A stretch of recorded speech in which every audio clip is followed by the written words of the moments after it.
say you did. What did you do? Hey guys, I wanted to start off with something different. You know that was kind of cool. Whacked Yarborough, you're whacked, you're whacked. Okay, now this is for the, I'm going to be starting page 8. Some of you guys have already told you on the remind, start at a certain point. Okay, first of all, let's remind ourselves of what the probability rule is. The probability rule here is, first of all, we're talking about sample space. Sample space is the possibility of all possible outcomes. And as we look at this right here, we have an event A, we have an event B, and the sample space is all of event A and event B. And even this area out here where I'm resting S, and S, the sample space would be event A, event B, and even when event A nor B happened.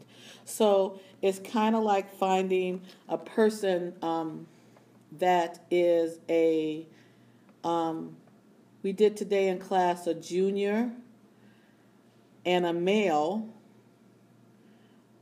but if our sample space is all high school students outside of this area right here, so as I write down here, here are my juniors, here are my males, in between here are my male juniors, and with this being my male juniors, what about my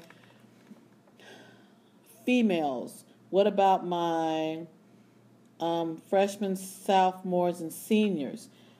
Those people would be out there. So when we're talking about sample space, we're talking about all possible outcomes, and the summation of the sample space is equal to 100%. Next, what is a probability model? It's just an idea of chance. And whenever you see this notation right here, it's the probability of event A. And here, what is an event? It's just an occurrence. And in this case right here, as we go up, here's your probability of that event A. Here, the idea of a complement. What is a complement? Well, a complement is the probability of something not happening. So here, if I say, well, what's the probability of you going to Disneyland? Well, its complement is you not going to Disneyland. Now, as we look at the next thing here for our probability rules, we know that probabilities occur between 0 and 100%. There is no such thing as a 110% chance of anything happening. Here, in terms of using no percentages, is between 0 and 1. Possibility of all outcomes adding up together is our sample space, as we talked about a minute ago. So it's 100%, or it is the probability of the sample space equaling 1. Please remember S represents sample space. Next, the probability of event A is written as the probability of A. And here, something is disjointed or mutually exclusive when they have nothing in common.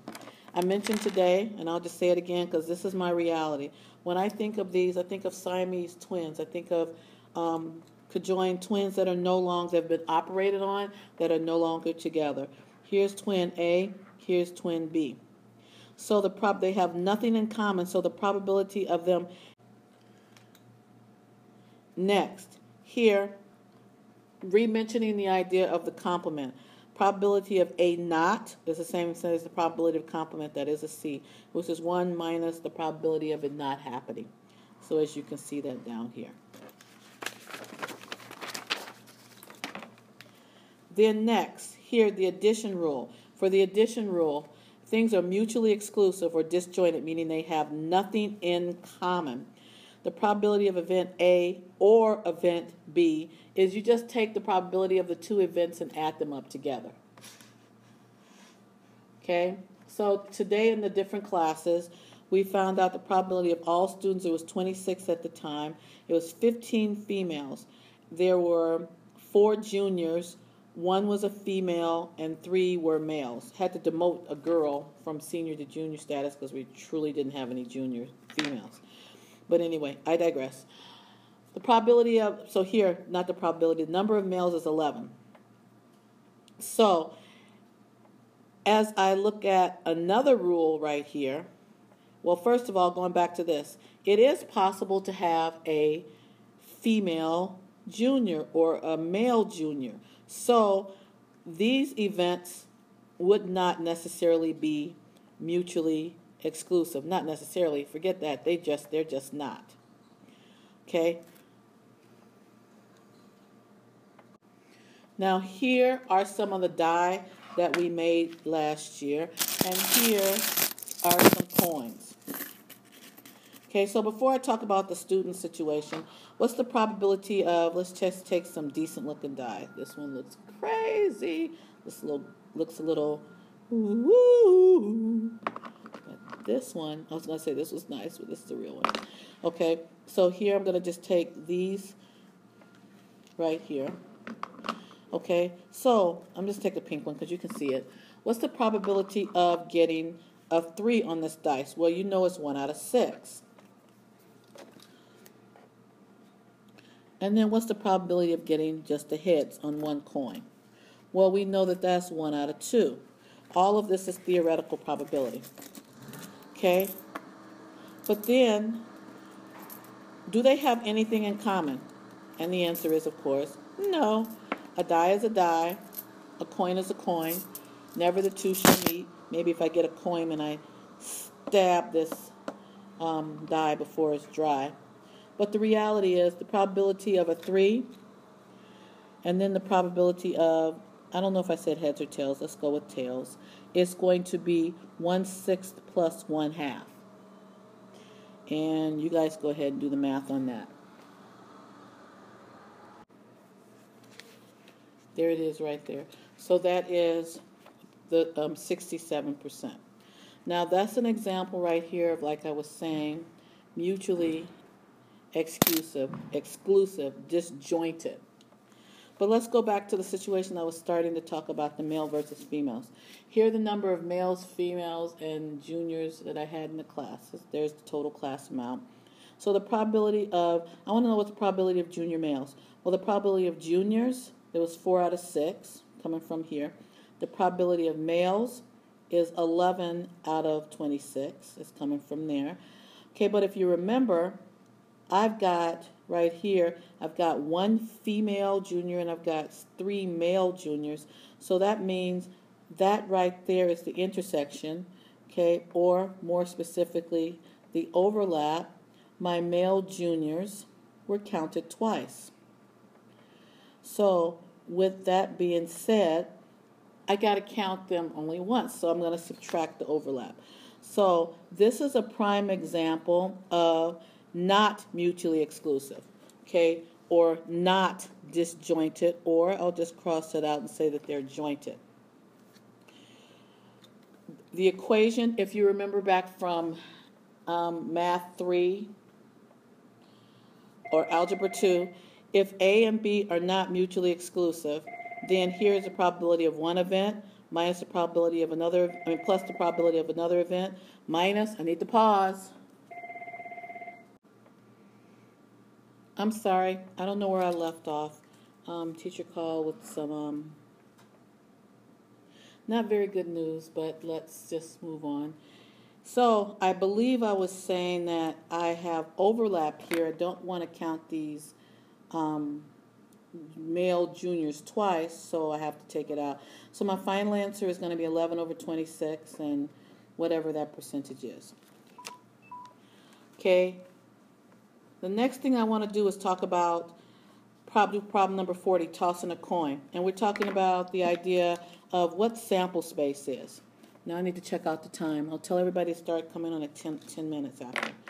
Okay? Sample space. Sample space, remember, is all possible outcomes. So first of all, since you have 2 coins, two sides of a coin, and there's 3 coins right here, we have 2 to the 3rd power, which is 8. So there's 8 different outcomes in your sample space, and here they are. Okay, next, what is the assignment of all possibilities?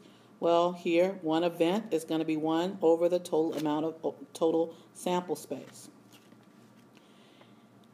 Problem number 42. We've got to look back at 40. And it says here, define event B. Okay, we need to get more than 2 tails. Well, let's look at how often we got more than 2 tails. We got more than 2 tails, more than 2 heads, I'm sorry. So that's here, 2, 3, 4. So you could have done it this way or personally. And I'm going to white something out because I wouldn't do it that way. Okay, so based on looking at there.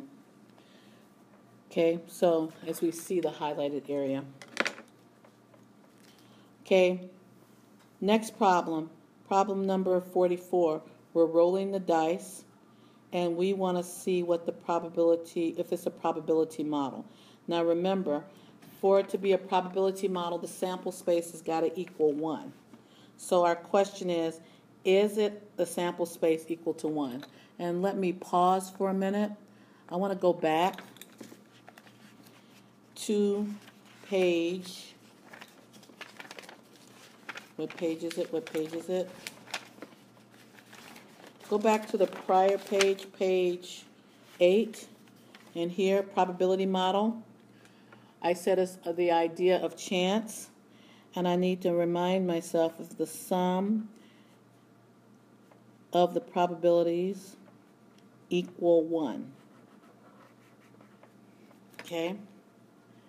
So for a probability model, it can't be 0.999, it can't be 1.00001, it has to be exactly 1. So now that I'm going back to page 9 here, I want to see if it's legitimate or not. So look at model 1. If we add all those probability of occurrences up together, it equals 6 over 7. So the answer to this is no. Here we add up all those. Do the sum of those equal to 1? The answer here is yes. Here we add up for model 3. Add it all together, you get 7 over 6, which means the answer to this is no. And here for this model right here, all of those probabilities are greater than 1, so that's not possible because none of them can be greater than 1. Okay? The last problem that I want to do with you guys is on page 10, problem number 48. Go ahead and read that. So go ahead and pause and read it.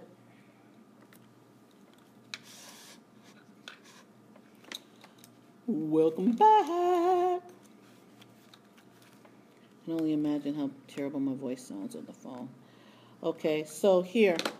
So we have 2 events here on the graduate management admissions test. We have, where to go?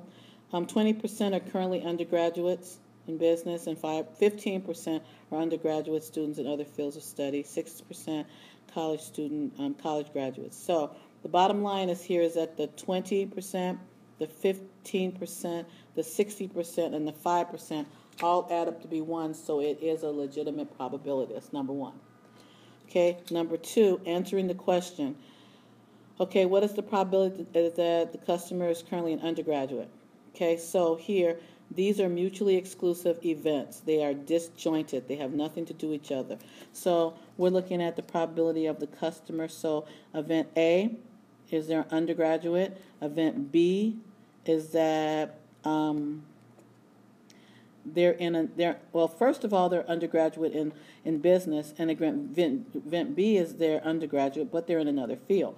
Mutually exclusive. So in other words, no double majors, people, no double majors. So you add these 2 together,